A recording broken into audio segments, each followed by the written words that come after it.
Here's something I've noticed across hundreds of coaching sessions. When I'm genuinely curious about what's happening for my client, when I'm open to wherever the conversation might go, something interesting happens.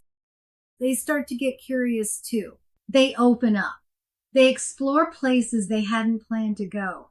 But when I tighten up, when I'm rushing toward an outcome or pushing my own agenda, they feel it instantly and they close right down with me. It's like a dance, and your internal state is always leading.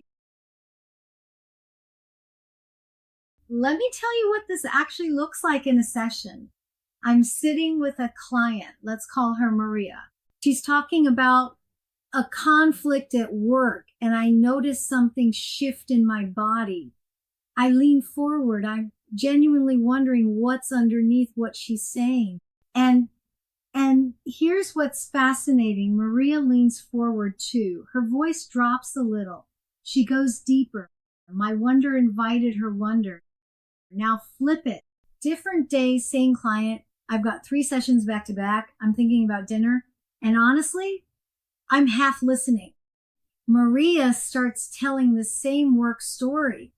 And guess what happens? She stays surface. She wraps up quickly. She doesn't go anywhere new. Because I wasn't creating space for her to go anywhere new. This isn't mystical. It's human. We respond to each other's energy constantly, whether we're aware of it or not. ICF marker 2.09 asks us to nurture openness and curiosity in 3 places: ourselves, our clients, and the coaching process itself.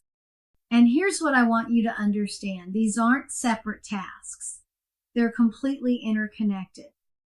We've already talked about nurturing it in yourself, recognizing what closes you down, actively cultivating curiosity. That's foundational. But here's where it gets interesting. What happens inside you doesn't stay inside you. It ripples out.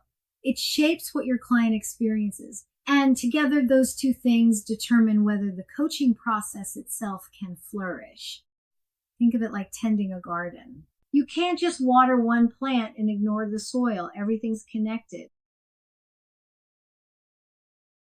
So here's the practical piece.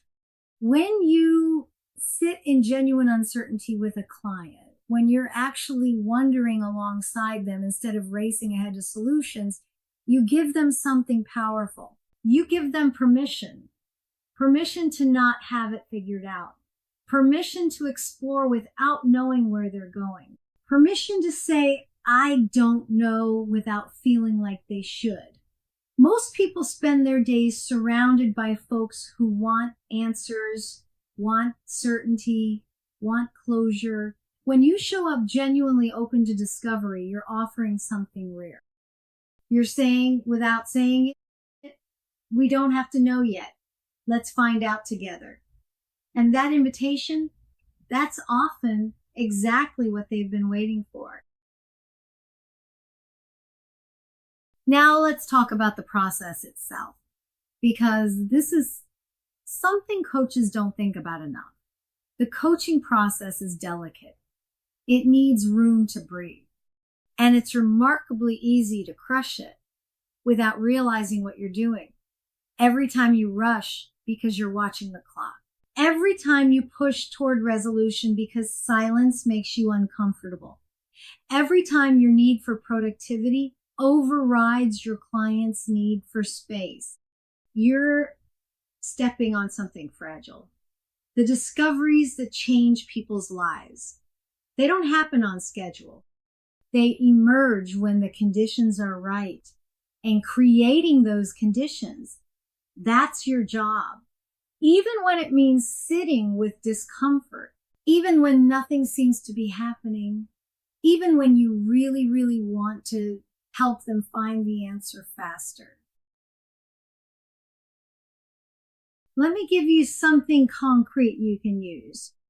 When your client is talking and you notice something, a shift in their voice, a look on their face, a word that carries weight, here is what I've trained myself to do. Instead of jumping in with a question, I pause. I say to myself, I saw that. I wonder what that means. I wonder what's happening for them right now.